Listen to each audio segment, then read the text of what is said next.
Let's why don't you just get started? Yep. Because it's already 4 o'clock, and maybe I can catch a nap in here now. Oh yeah, let's go. All right.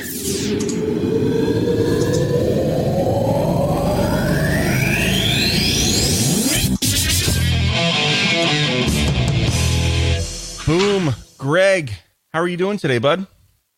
I'm hanging in there. How about you? Excellent. So if anyone wasn't aware, the reason we've kind of been away for a little while now, Greg has a great excuse for being away, and me, I guess I've just been lazy. But Greg, why have we been away for a little bit? Well, my son decided to come 2 weeks early. So he showed up in the beginning of April, and it's been a lot of fun and very interesting meeting him. And unfortunately, it's taken up all my time. So I apologize. I apologize to you for being MIA and everybody else listening. But now we have a little toddler and a newborn, so the house is a little bit occupied. Yeah. It's great. Like we had scheduled to do like a couple episodes, and then because I think it was like due the 16th or something like that, right? And then he decided to come like 10 days early or something like that. And boom. Yes. And all of a sudden, hello. He wanted to come out. He's like, "Let me out, man." Yeah. And then he didn't realize how good he had it. It was nice and warm and cozy, and then comes out and crying and everything. So. No, it's been good. He was a little small guy, so he needed a lot of TLC. Yeah. So over the last few weeks, he's put on over a pound in the last few weeks. So cool. It's been pretty well. Yeah. So it's good. Now I have a little daughter and a newborn son. So it's don't want to beach. Store's closed now, right? Yeah. Sheesh. Tell me about it. Getting too old for this stuff. Yeah, I have three. I have two older sons, and we were going to go for a third, and luckily we got the girl. And I have a lot of friends that have multiple 4 or 5 kids, and three's the hardest. After 3, it's easy. I'm like, I will believe you because I am not testing that. There's no way I will ever have a 4th. It is nuts. Yeah. I was asking some guys the other night, I don't know how you guys do it with 3. I'm barely surviving right now on 2 because of all the, trying to, deal with a toddler's needs and wants and need for independence, desire for independence, and, a newborn guy who needs to be fed every few hours and try to just balance everything. So, yep. As they say, one day at a time, or every day's an adventure. What do they say? I don't even know. You need a beer, man. You need a beer and a nap. Yes. I survive on black tea and coffee. I alternate, I switch between them. Double fisting it, right? Yep. Pure caffeine and adrenaline. Anyways, good to talk to you, Joe. Good to catch up. Thanks for. It's been great for catching up. Yep. Thanks for taking some time to chat. How's everything? What did I miss? Where has Raptor Beaver been? Well, you know what? We're still talking about the Stax 4 beta. That is still looming over us. Obviously, it's still in developer beta. I've been using it every day. Can't wait for it to get in the public's hands, but hopefully soon. It was supposed to already be in public beta, but Isaiah's just been reworking and working hard. So props off to him. He is working really hard. It's going to be awesome. I like it. It's great. I use it every day, all day. But yeah, he completely rewrote some components to make things really fast. He's really focusing a lot on performance. He really wants this version to be fast. And so yeah, I think it's gonna make a huge difference when eventually people do get it. So I'm excited about that. Yeah, so we'll talk about it then. But I hear you took one of our little discussions and had a full on tutorial for how to So get this Graph you know, Reaper. for the past 6 weeks or so, I've been doing live streams every Wednesday, and I think it was 3 weeks ago I did one on Git and how to deploy Git.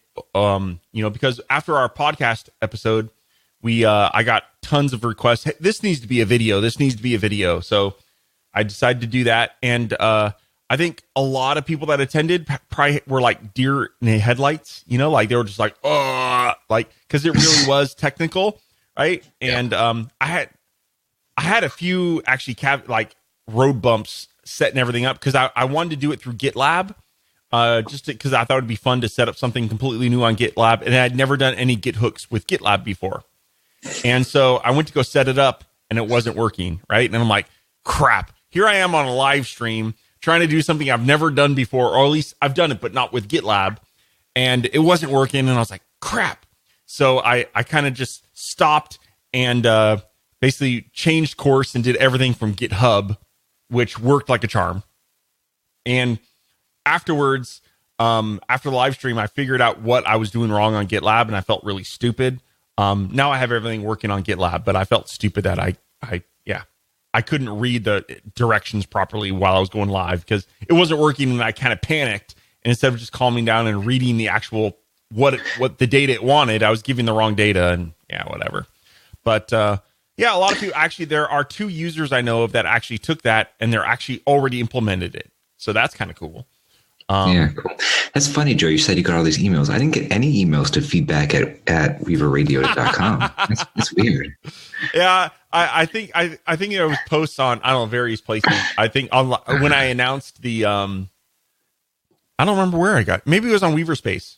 I don't remember, but yeah. And a couple people shot me messages on Slack in the Stacks group. Hey, can you do this on video and stuff like that? Yeah, I'm not sure. People send email to feedback@weaverradio.com. Then we can then me and Greg can both benefit from those messages. Mm-hmm. No, but I'm glad it went all right. Yeah, definitely a technical topic, but hopefully at least 2, but maybe more. Yeah, I got a couple of questions from people about like the whole cron job setup. Like that kind of confused them because it is a shell script and that you have to deploy and stuff like that. So, but yeah, it is technical, like setting it up. But once it's set up, it's like it's just a piece of cake. It's just clicking a push, from your Git client up to the server, and that's it. Like it's pretty awesome. At least I think so. Nice. Glad to hear. Actually, I did another episode 2 weeks ago. Yeah, or was it last week? No, it was last week. No, it was 2 weeks ago. Man, time flies. With Paul Russum, and I helped him set up Cloudflare. So, because he had tried Cloudflare a long time ago and couldn't really get it all set up, so we got it set up with one of his websites through Chili Dog, obviously. But yeah, that went really well actually. So I walked him through, and he was just doing a screen share and stuff like that. So it was good. Did you do it through the cPanel, or did you do it directly on their site? I did directly on their site. So then we walked through all the various settings in Cloudflare and all that you can do with it. So he swapped one of his domains. We talked about how you can just check it in cPanel, or then what we did is he actually just changed the name servers from to the Cloudflare name servers. So we kind of showed people how to do both ways. Because I do it just by changing the name servers myself, because I set it up that way long before they had any sort of cPanel integration. So that was kind of how I was more comfortable setting it up. But yeah, it's interesting, the difference. The nice thing about can you explain what is the difference? Like, so my dad set up Cloudflare for his for one of his websites, and he just checked it in his cPanel, and things weren't working, and I was having trouble like helping him troubleshoot stuff. And then we went the name server approach, and like maybe it was just because I knew how everything worked at that point. But yeah, after we did that, it was working properly. So what is the difference between like the cPanel integration versus using the name servers? Well, in a cPanel version, you can actually see all your stats right in there in your control panel, so you don't have to actually log into Cloudflare's website. So you don't need a separate login. All of that dashboard configuration stuff is brought right into your control panel right there for you. So you don't have to manage it in multiple places. Okay. They actually, the DNS is actually different. They use a CNAME.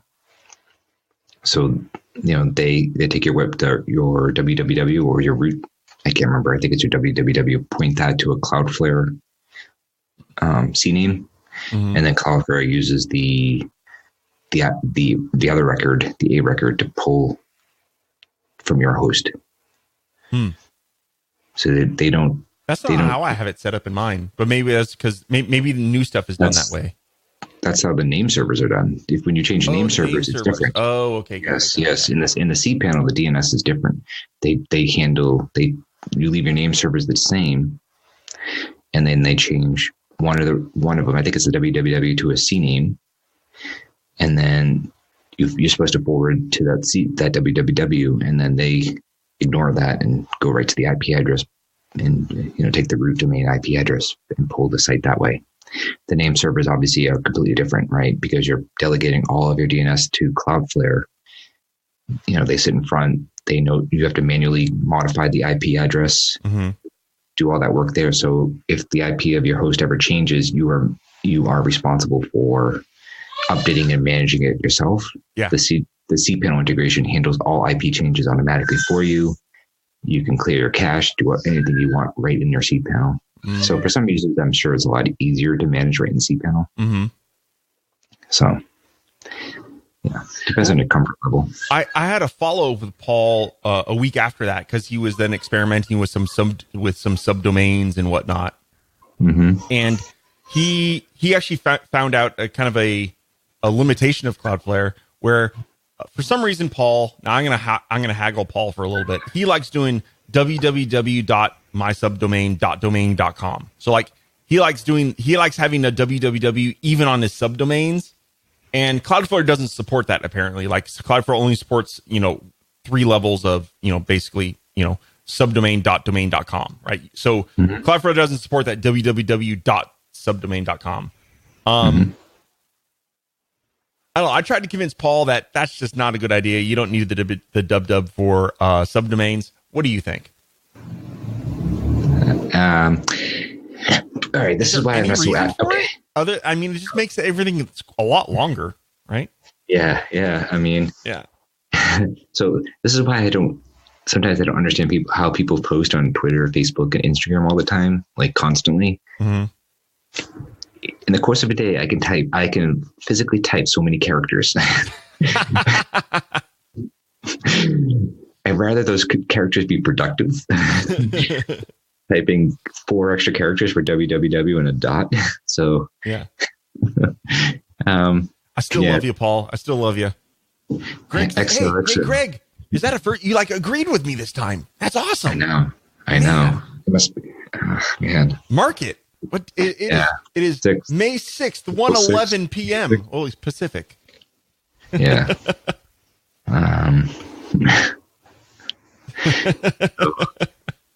No, it's not necessary to put the www in there, Paul. It's okay if you want to. We still love you. Wait, it's a little weird. Different strokes for different folk. It's okay. Yeah, exactly. Yeah, it's not really needed, but that's interesting that Cloudflare doesn't support that. Interesting. I wonder if the cPanel integration does.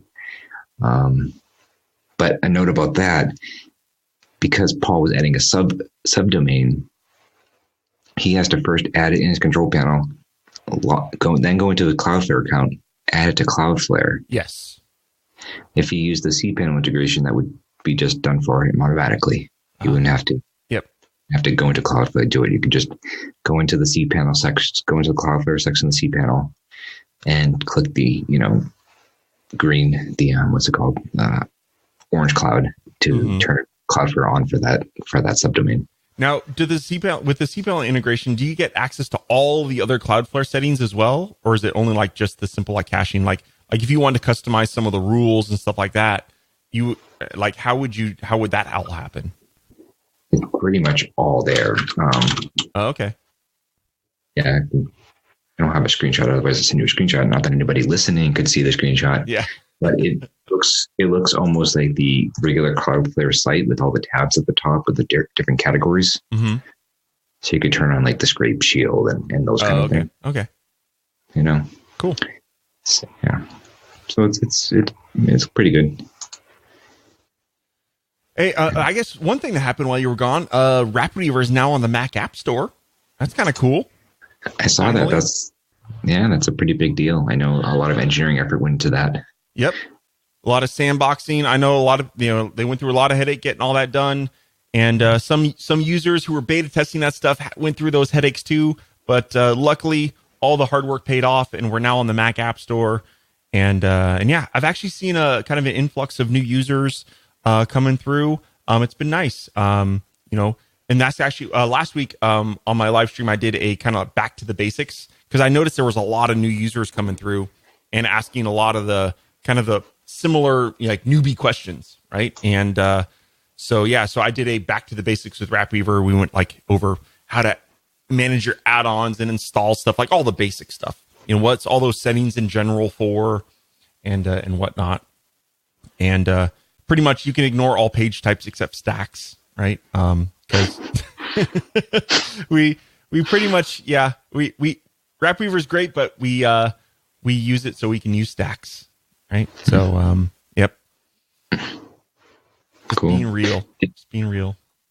How are we doing for time, Joe? Did you want to talk about partials? Oh, yeah. So talking about basics, one thing I didn't cover actually last week was partials. And I've seen a lot of those new users now starting to dig into it more and asking about partials. So I thought today would be fun to talk a little bit about partials. And so what partials are, you wanted to say what a partial is, Greg? I didn't even have RapidWeaver open. Oh, okay. So essentially what a partial is, everyone, is it's a special stack. Let's say you create a layout. I think a common use case is, let's say, a footer. Because a lot of times the footer, you're going to want to be exactly the same across all your web pages, right? Now, what a lot of new people do is they'll create their footer and then they'll copy it and they'll paste the footer on all their various web pages, right?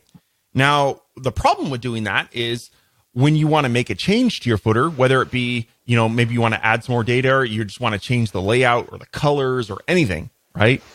You have to go to every single page and change that stuff, right? And that could be a lot of work. That could be very tedious, especially if you have any large website that's over a few pages.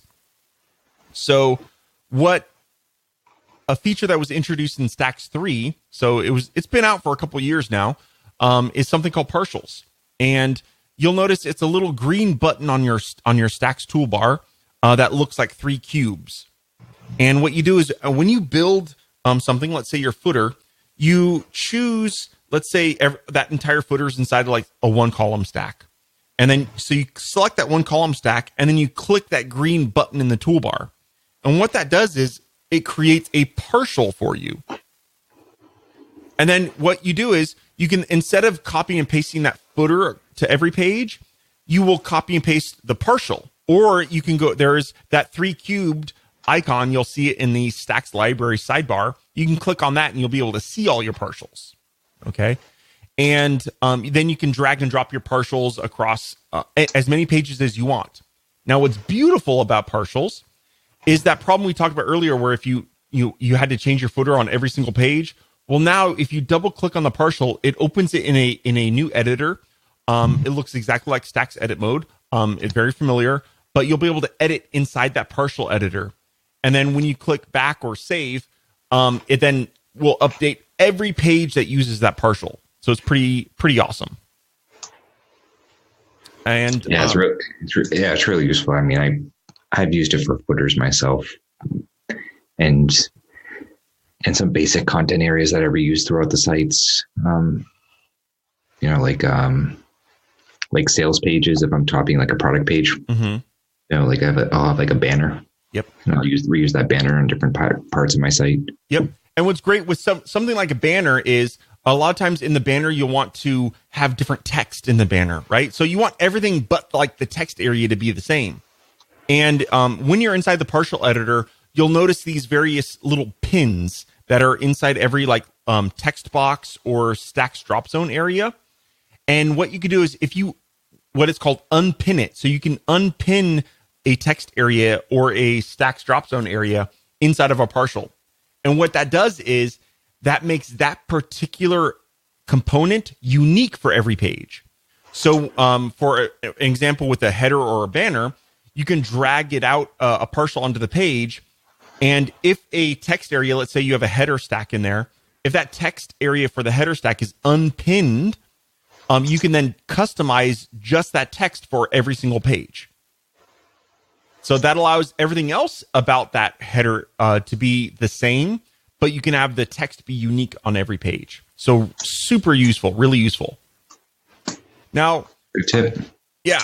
Now, one thing I actually, my new favorite thing as of a couple weeks ago, because after a while, after you start building partials, now I use partials for a lot of other things. Let's say, for example, I even try to use them for small things. Let's say I have a pricing table. Let's give that an example. Let's say I build out what I want one column of my pricing table to look like. Okay, because a lot of times, let's take the typical pricing page, right? You have like 3 plans, right? And you create a layout of what one plan looks like. What I would do is I would partial that one plan, and even though I'm only going to potentially use it on the next 2 columns, and that's it for my entire site, it's still useful for me because so I create a layout for column 1, and I partial that layout. Then what I do is I unpin all the various text areas so I can change the plan details on column 2 and column 3. Okay. But if I ever want to change the layout, like add some padding or whatnot, all I have to do is modify one and all 3 columns get updated. Does that make sense? Hopefully I gave a good visual of that. I know I know sometimes talking about these UI things on a podcast is tough, but did I describe that okay, Greg? You think? I think so. I mean, I get it. Yeah. Or let's say you want to create, a lot of times web pages we create in sections, right? And here's a really good example. Is a lot of times we want to make sure that the spacing between our sections and our website is the same. So a lot of times what you could do is you just create a partial of a 1 column stack. And then what you do is you just call that section wrapper or something like that, because you can name your partials whatever you want. Now, what it does is, let's say I have 30 pixels at the top and the bottom or something like that, right? Maybe 50. Okay. And then if I use that as the wrapper for all of my sections across my site, if I ever think, oh, you know what? I want to change that from 50 to 60. All you have to do is change your partial, and everywhere you use that is updated. So partials are really powerful. Even using them for little things as such, like a single 1 column stack that you're going to use, that makes sure that everything is uniform.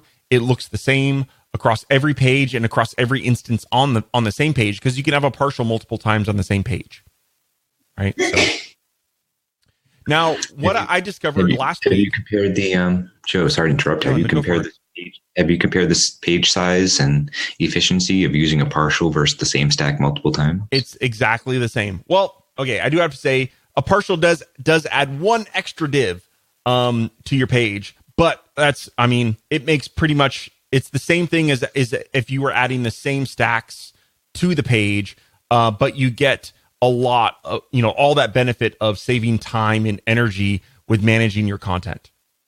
But even the CSS? Wouldn't the CSS be more efficient because you don't have to have 2 sets of CSS for each instance of a column stack or something? But no, I believe stacks will still actually it creates it wouldn't compartmentalize that CSS. It's still as if you were to add those stacks the same. There are some new things coming in Stacks 4 that will make some of that better. But right now, really partials is all about saving time and making your sites easier to manage. Got it. Good now, one thing I've noticed is, I've been working on the new Weaverspace site, and actually migrated. I guess we can talk about this a little bit. Go off on a small tangent here. When I created the Weaverspace site, I actually broke it up into multiple project files. And what I did was I consolidated it all into a single project. I just found trying to manage a website with multiple project files was kind of a nightmare. So I finally migrated everything into a single project file, which has been awesome. But I have a ton of partials. So I've been trying to figure out ways to find what partial I want, or to kind of, when I'm looking at edit mode, to see what on the page is a normal stack and what is a partial. And what, for a while, I publicized a cool little hack where you can put in a Font Awesome code in your partial name, and it would display that Font Awesome icon in the stack name, which was kind of cool. But in the stacks library, like the actual Font Awesome code would show, right? So it didn't make it too great inside the stacks library. It was kind of hard to see what everything was. But for some reason, I never thought about this. You can use emoji in your stacks partial names. Like, come on, dude. That was like life-changing for me like 2 weeks ago. I was like, what? And so, yeah, I've been using emoji in my stacks partial names. So I can easily see that a particular stack, if the name has an emoji on it inside edit mode, I know that is a partial. And it allows me to identify, like, kind of categorize my partials just by, if I put a star, next to the name, an emoji star. So I don't go crazy. I don't do anything like crazy emojis, but yeah, you could if you wanted to, I guess. So anyway, emoji in your partial names. That's my new favorite thing. So you do cow dog as one name and chicken pig as the other. Exactly. Okay. You know which one of those are. A little man on man love sometimes, Uh-huh.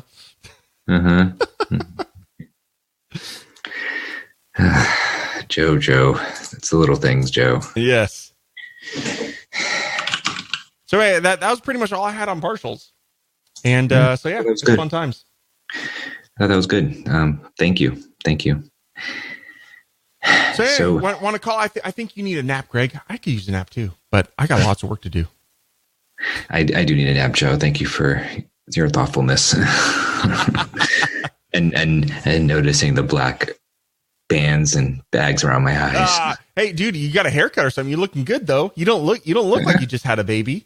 Well, I had to get rid of all the gray, trim it back. I trim it back so it's not as noticeable. It's creeping up. It's creeping up the sides there. My old age of 36. Getting old. So, well, good to talk to you, Joe. Yep, it was great. Thank you for chatting. We should do this again next week. Yeah, maybe make this a thing.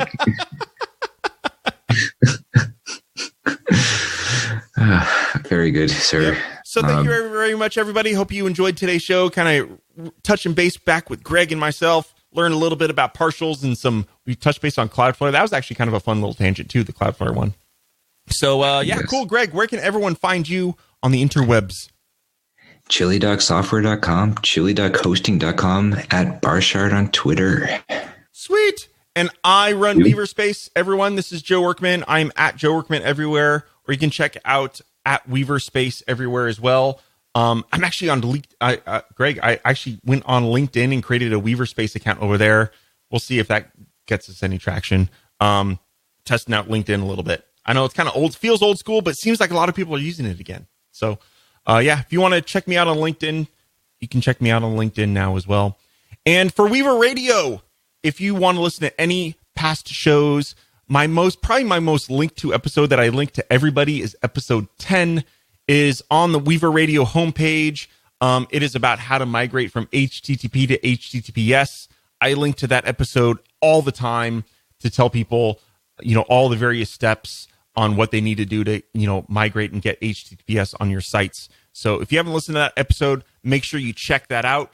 Go to weaverradio.com/archive. You can see all of our old shows, or you can find us on all your favorite podcast apps. So yeah, take care, Greg, and we will talk to you soon. Hey, everyone, remember, feedback@weaverradio.com. Or it didn't happen. See you, Greg. All right, cheers. Bye. Bye.